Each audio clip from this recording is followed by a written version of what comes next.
Bonjour et bienvenue. Bonjour. Aujourd'hui, on se plonge dans un document assez particulier. Oui, on peut le dire. On n'a pas affaire à un article de presse ou à une étude universitaire, non, c'est un témoignage personnel très brut. Un cri du cœur, presque. C'est ça, un cri du cœur sur le monde du travail en France.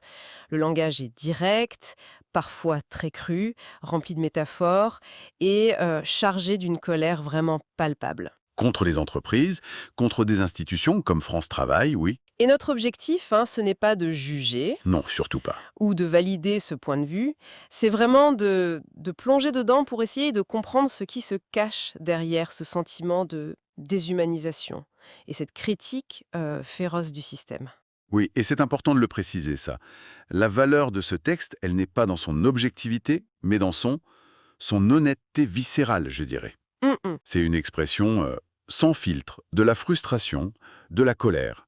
Et ce qui est fascinant, c'est de voir comment l'auteur utilise un langage très imagé, parfois même choquant, Ah oui, pour mettre des mots sur un sentiment de perte de sens, d'aliénation totale face à un système qu'il perçoit comme absurde et destructeur. Alors, pour comprendre cette colère, il faut commencer par là où tout se passe, l'entreprise. Et là, l'auteur ne prend pas de gants. La toute première image qu'il nous jette au visage est d'une violence rare, c'est le moins qu'on puisse dire.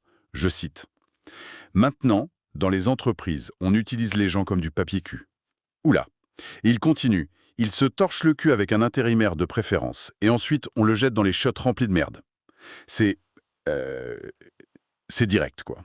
c'est plus que direct, c'est une image incroyablement précise dans sa violence.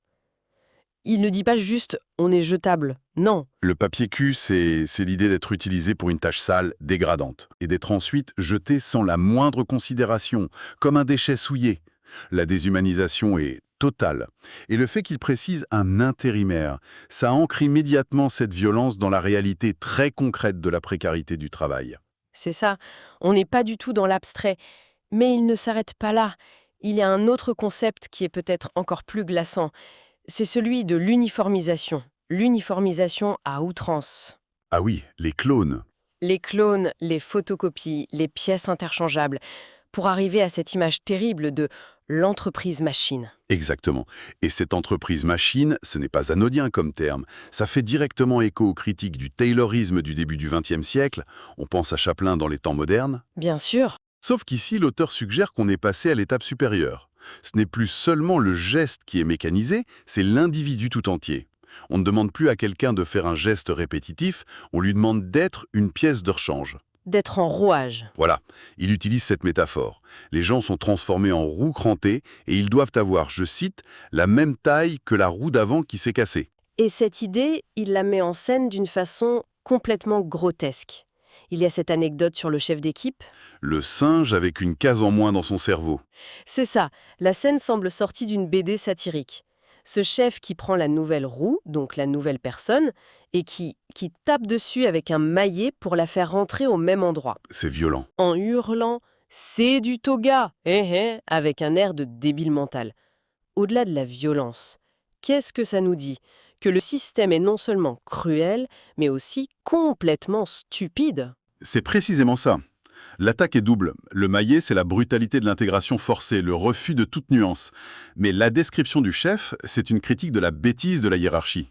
Mhm. Le pouvoir est exercé par des gens non seulement cruels, mais incompétents et ridicules. C'est une façon de saper la légitimité même du management. Mais ce n'est pas la seule dynamique qu'il décrit. Non. Il n'y a pas que la violence subie, il y a aussi une autre facette. Ah oui, on change complètement de registre là. On passe de la violence mécanique froide à quelque chose de peut-être plus insidieux, la domestication. Oui. L'image du toutou bien dressé. C'est presque plus cynique, non? Il dit « Les entreprises adorent les toutous bien dressés qui tournent autour d'eux, et leur reniflant le cul. Il pousse la métaphore très loin. Jusqu'au bout. C'est un bon toutou, donne la papate, c'est bien, tiens, un sucre. Bah voilà. C'est le deuxième pôle de sa vision d'entreprise.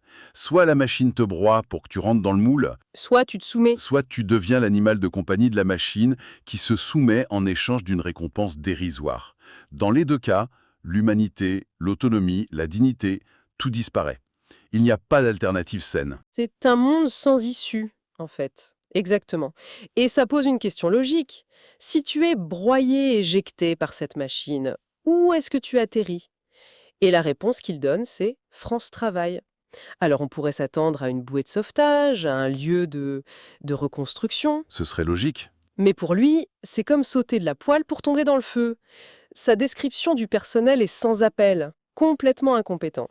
Des gens qui ne savent même pas pourquoi ils sont là. Et il a encore une métaphore pour ça. Oui, encore une métaphore très visuelle. Il les compare à des gogoles qui ne savent même pas mettre le cylindre dans le trou. Cette métaphore du jeu d'éveil pour enfants est redoutablement efficace. Oui. Elle suggère une incompétence qui est fondamentale, une incapacité à faire les tâches les plus élémentaires. Pour l'auteur, ce ne sont même pas des gens malveillants, ils sont juste inaptes. Et de cette incompétence découle tout le reste. Bah oui. Selon lui, face à l'afflux de gens et à leur propre incapacité à gérer, que font-ils? Ils délèguent. Ils externalisent leur travail à des prestataires de services sans scrupules, dont la seule obsession est de maximiser leurs profits. Et c'est là qu'on entre dans un système qu'il dépeint comme étant totalement absurde. Presque kafkaïen. Ce fameux cycle des formations, c'est à peine croyable quand on le lit. Peux-tu nous redécrire ce mécanisme? C'est un cercle vicieux parfait dans son absurdité. Alors, étape 1. Un demandeur d'emploi est envoyé vers un de ses prestataires pour suivre une formation de 300 heures. Une formation qu'il juge inutile et de très mauvaise qualité. Voilà. Étape 2, et c'est là que ça devient génial, si on peut dire, à l'issue de cette formation bas de gamme, cette même personne, qui n'a rien appris de concret, devient elle-même formateur. Le formé devient formateur. La boucle est bouclée. Exactement. Sa nouvelle mission, et il met des guillemets dans le texte, c'est d'aider d'autres chômeurs à trouver du travail. C'est un système qui s'auto-alimente avec sa propre inefficacité. C'est fou. L'aveugle est formé pour devenir un guide pour d'autres aveugles. Et le contenu supposé de ces formations, c'est d'un cynisme absolu. Quand il imagine ce qu'on y apprend, entre comment sucer des bites dans l'entreprise et des conseils vestimentaires du type « quelle jupe dois-je me mettre ?», il ne se moque pas seulement. Non, il dit quelque chose de plus profond. Oui, l'idée, c'est pas de donner de vraies compétences, mais d'apprendre l'art de la soumission et de l'apparence. C'est ça, hein. C'est une dénonciation d'une grande mascarade sociale. Et il résume toute cette absurdité en une seule analogie, qui est imparable. Il écrit, c'est comme si on prenait un aveugle et on lui fait passer une formation pour lire le braille, et ensuite on l'envoie apprendre à lire le braille à des voyants. Tout est dit. Tout est dit. L'inutilité, l'inadéquation totale des moyens et des objectifs. C'est un système qui tourne à vide. Et pour bien enfoncer le clou, il précise que ça dure depuis 30 ans maintenant. Ah oui, pour souligner que ce n'est pas un accident. Non, c'est un problème structurel. Un système bien huilé dans sa propre absurdité. C'est vertigineux. Donc on a l'entreprise qui broie, France Travail qui entretient cette mascarade.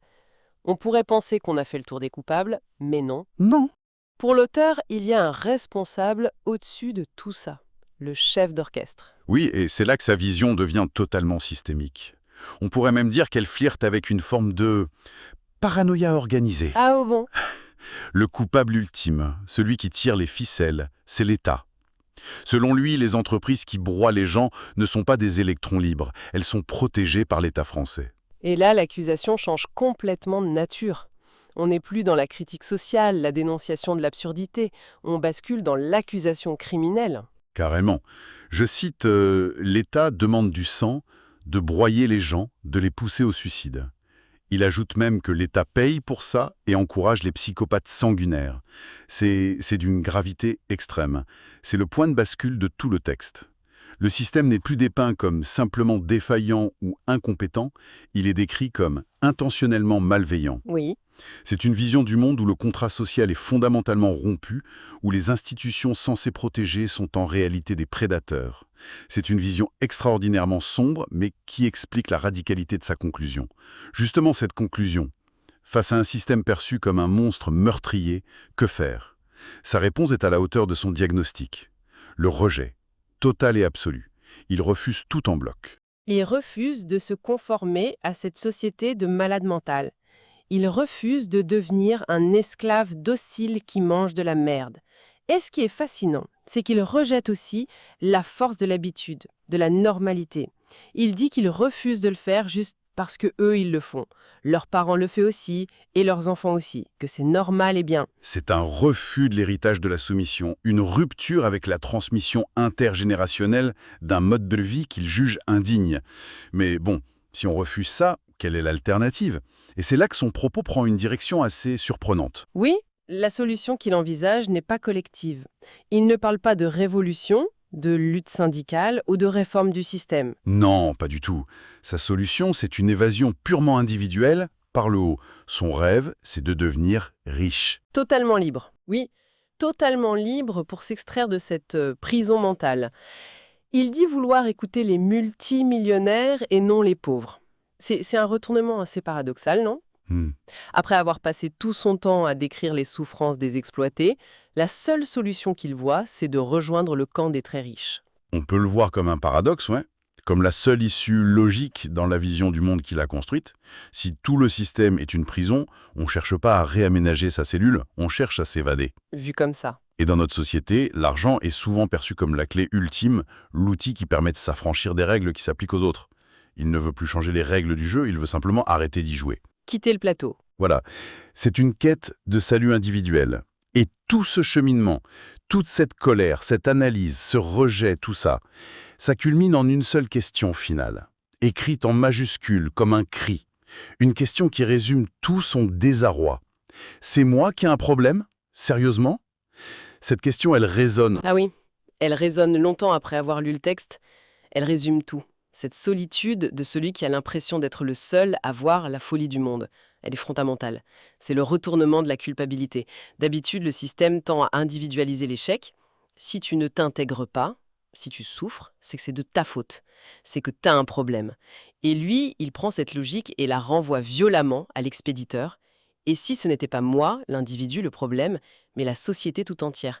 C'est un acte de validation de sa propre perception, aussi douloureuse soit-elle. Pour synthétiser, ce voyage dans ce texte nous a vraiment emmenés au cœur d'une vision très radicale du monde du travail. Très très radical. Une vision qui commence par ce sentiment de déshumanisation dans l'entreprise, où l'on n'est qu'une pièce ou un animal, qui continue avec la critique d'institutions comme France Travail, perçue comme une farce tragique et incompétente, et qui aboutit à une accusation terrible contre l'État et à un rejet final de la société, avec comme seule porte de sortie la quête individuelle de richesse. Et ça nous laisse avec une question pour la réflexion. Le texte, dans sa radicalité, nous présente un choix très binaire. D'un côté, la soumission à un système destructeur, de l'autre, l'aspiration à la richesse comme unique voie de libération. C'est un peu marche ou crève, mais version sociale. Exactement. Et cette vision laisse une question importante en suspens. En dehors de ces deux pôles, la conformité passive ou la fuite individuelle par l'argent, quelles autres voies peuvent exister? Quelles autres formes de résistance, de création de sens ou de construction d'alternatives peuvent naître face à un sentiment d'aliénation aussi profond? Le texte ne donne pas la réponse. Non, mais il a le mérite de nous forcer à nous poser la question.